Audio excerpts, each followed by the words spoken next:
My cousin made a TikTok mocking my financial struggles, so I exposed her secret OnlyFans that was paying for her. It was a lazy Sunday afternoon when the notification popped up. My phone buzzed incessantly, a stream of messages flooding our family group chat. I opened it, expecting birthday wishes for my aunt or pictures of a new baby, but instead, I found a link from my cousin, Zoe. The thumbnail was a screenshot of my own Instagram post, a proud picture of a vintage jacket I'd found at a thrift store for $10. With a sinking feeling, I clicked the link. It led to a TikTok video Zoe had made. The video opened with that screenshot, zoomed in on the price tag with a disgusted filter over her face. She then cut to a video of herself sitting in her immaculate, sun-drenched apartment, holding up her brand-new four-figure designer handbag. "When you have a real job versus when you're my cousin," her voiceover sneered, dripping with condescension. The video was a brutal, point-by-point roast. She panned to my decade-old car parked on the street outside her building, comparing it to her new leased convertible. She used a clip I'd won center of my laptop, held together with tape, mocking my lack of ambition. The hashtags were the final twist of the knife. Hashtag struggle bus, hashtag financial freedom, hashtag family embarrassment. I felt my face burn with a mixture of utter humiliation and white-hot rage. I scrolled through the comments, and each one was a fresh wound. Strangers called me a loser, a drain on society, and asked why my family hadn't cut me off yet. I looked at the family chat. A few aunts had replied with laughing emojis. My uncle wrote, "LOL, Zoe, your sense of humor." My own mother texted, "Oh, honey, she didn't mean it like that. It's just a joke." Their dismissal hurt almost as much as the video itself. I spent the rest of the day in a numb haze. The injustice of it festered.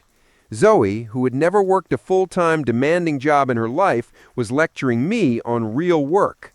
I was a freelance graphic designer, piecing together contracts to pay my student loans. She was a part-time receptionist at a friend's boutique, yet she lived in a luxury apartment and wore head-to-toe designer labels. The math had never added up, but we were all just supposed to accept that Zoe was lucky. That video was the last straw. My hurt curdled into a cold, focused determination. If she wanted to talk about the source of income, then we would talk about the source of income. I wasn't going to comment on her video or send an angry text. I was going to find the truth. I became a digital detective. My professional research skills turned toward a personal mission. The investigation started with her social media. Her public Instagram was a curated gallery of brunches, shopping hauls, and vacation photos. It was all surface. I started looking at tags, at the accounts of her lesser-known friends, diving deep into the comment sections of people she'd gone to college with. I was looking for a ghost, a digital footprint she thought she'd hidden. After days of searching, I found a clue.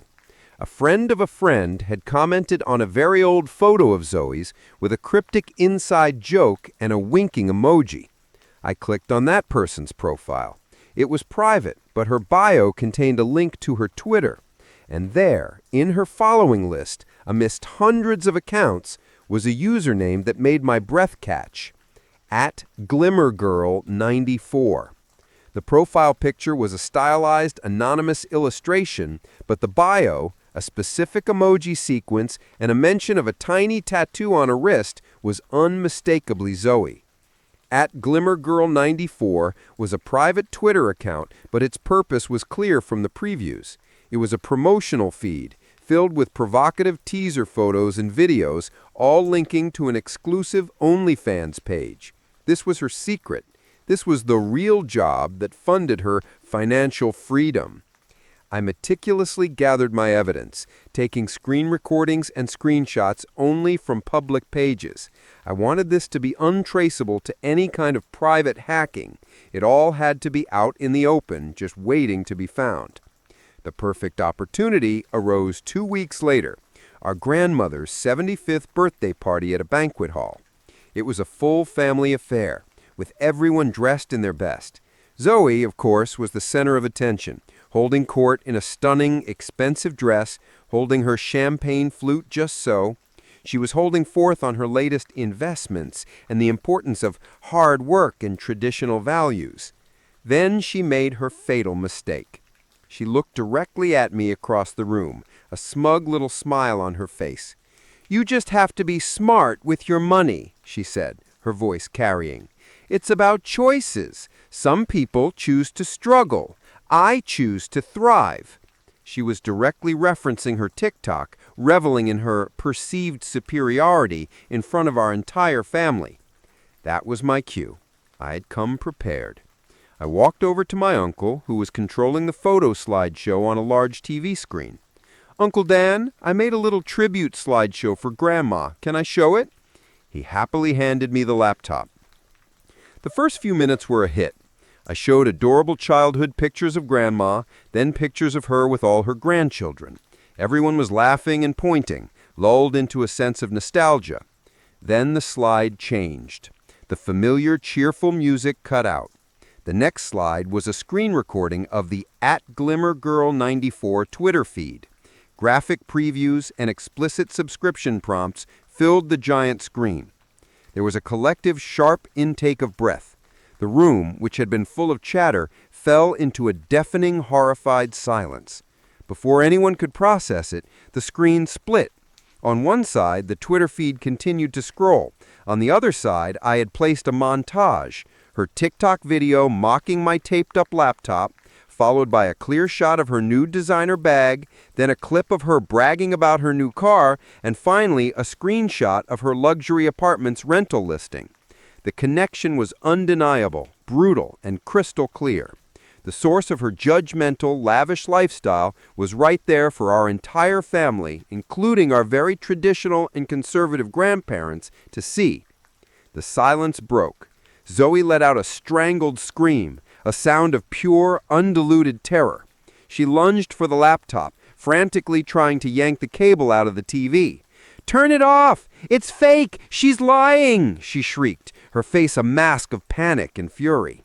As my uncles rushed to help her and the screen finally went black, every single eye in the room turned to me. The air was thick with shock and judgment.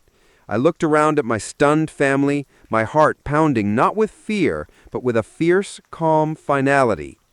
"I guess we all have different definitions of a real job," I said, my voice steady and clear in the quiet room.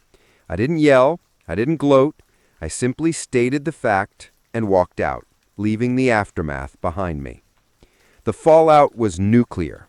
I received a tearful, furious phone call from Zoe an hour later, screaming about how I had ruined her life. She was forced to explain her hustle to our horrified grandparents. A week later, a stilted, written apology arrived in my email, dictated by her parents. It was not forgiveness I wanted. It was accountability. I got it. The family gatherings are now painfully awkward, and the group chat is permanently silent. But the mocking videos have stopped, and I finally have peace.